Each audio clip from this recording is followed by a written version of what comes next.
Record yourself talking for 10 seconds, then play it back. Almost universally, the reaction is the same. That doesn't sound like me. Not slightly off, genuinely unfamiliar in a way that feels almost wrong. The easy explanation is that the microphone is bad, or the recording app compressed the audio, or your phone's speaker is cheap. None of that is actually the reason. The recording is accurate. It's the only version of your voice anyone else has ever heard. The unfamiliar one isn't the recording. It's the version playing in your own head right now that nobody else has access to.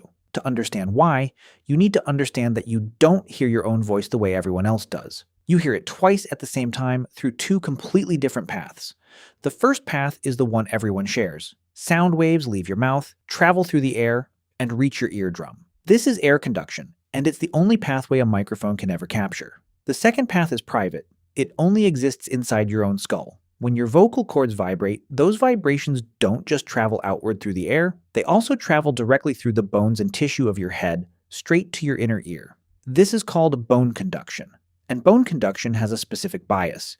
It transmits low frequencies far more efficiently than high ones. The result is that the voice you hear, live, inside your own head, is artificially boosted in the bass. Fuller, deeper, richer than what actually leaves your mouth. A microphone only ever catches the air-conducted half of the signal, the half everyone else has always heard. So when you hear a recording, you're not hearing a distorted version of your voice. You're hearing your actual voice, perhaps the first time, without the private bass boost your skull has been quietly adding your entire life. But the acoustic explanation, on its own, doesn't fully explain the reaction. Because the discomfort isn't just, that's higher pitched than I expected. For most people, it's closer to genuine, visceral dislike.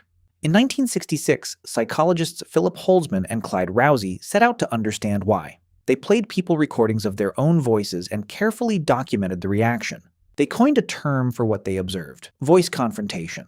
Their argument was that the discomfort isn't purely about pitch or tone at all. It's about being confronted without warning by emotional and personality cues embedded in your own voice, hesitations, anxiety, tone shifts that you never consciously intended to broadcast and weren't aware you were expressing.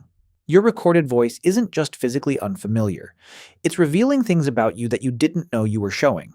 A follow-up study, conducted the following year, made the disconnect even stranger.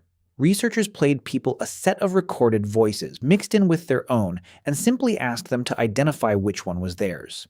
Given 5 seconds to decide, only 38% of people correctly picked out their own voice.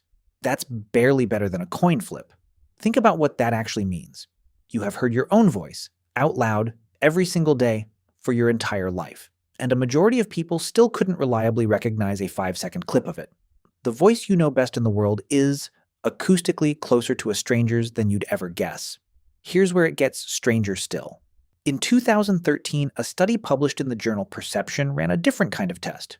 Researchers played participants a set of voice recordings, including their own, without telling them which one was theirs. Then they asked the participants to rate how attractive each voice sounded. When people didn't know they were listening to themselves, they consistently rated their own voice as more attractive than when they were told it was theirs. The recording hadn't changed.